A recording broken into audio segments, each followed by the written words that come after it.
Darn right it was the predator lenders who tried to talk Americans into thinking that it was smart to buy a $300,000 house if we could only afford a $100,000 house. There was deception there, and there was greed, and there is corruption on Wall Street, and we need to stop that. Again, John McCain and I, that commitment that we have made, and we're going to follow through on that, getting rid of that corruption. One thing that Americans do at this time also, though, is let's commit ourselves, just everyday American people, Joe Six-Pack, hockey moms across the nation. I think we need to band together and say, never again. Never will we be exploited and taken advantage of again by those who are managing our money and loaning us these dollars.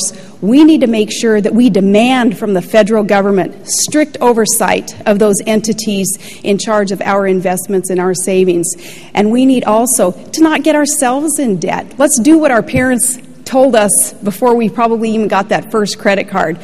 Don't live outside of our means. We need to make sure that as individuals, we're taking personal responsibility through all this.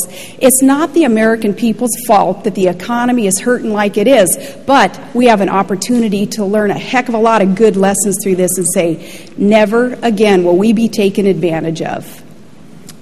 Senator. Well, Gwen, 2 years ago, Barack Obama warned about the subprime mortgage crisis. John McCain said shortly after that in December he was surprised there was a subprime mortgage problem. John McCain, while Barack Obama was warning about what we had to do, was literally giving an interview to the Wall Street Journal saying that I'm always for cutting regulations. We let Wall Street run wild. John McCain, and he's a good man, but John McCain thought that the answer is that tried and true Republican response, deregulate.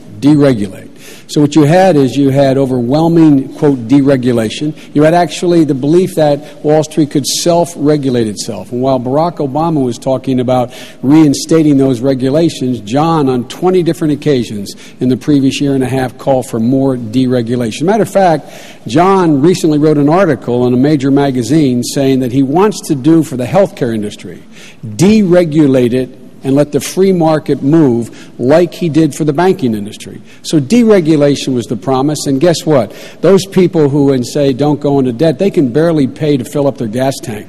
I was recently at my local gas station, asked a guy named Joey Danko, I said, Joey, how much it costs to fill your tank? You know what his answer was? He said, I don't know, Joe. I never have enough money to do it. The middle class needs relief, tax relief. They need it now. They need help now. The focus will change with Barack Obama.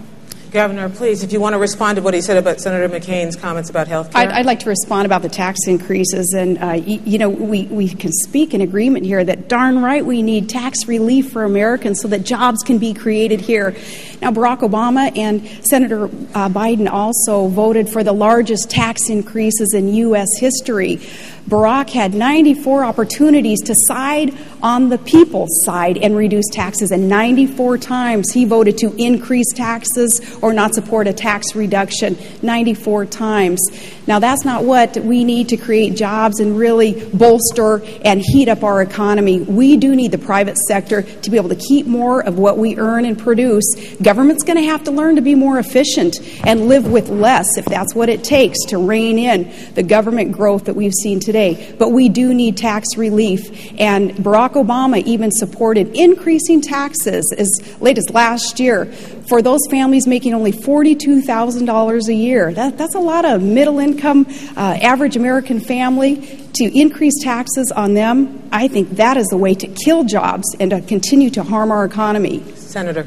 Charge is absolutely not true. Barack Obama did not vote to raise taxes. The vote she's referring to, John McCain voted the exact same way. It was a budget procedural vote. John McCain voted the same way. It did not raise taxes. Number two, using the standard that the governor uses, John McCain voted 477 times to raise taxes. It's a bogus standard. But if you notice, Gwen, the governor did not answer the question about deregulation. Did not answer the question of defending John McCain about not going along with the deregulation. letting Wall Street run wild. He did support deregulation almost across the board. That's why we got in so much trouble. Would you like to have an opportunity to answer that before we I'm move still on the tax thing because I want to correct you on that again. And I want to let you know what I did as a mayor and as a governor. And I may not answer the questions the way that either the moderator or you want to hear, but I'm going to talk straight to the American people and let them know my track record also.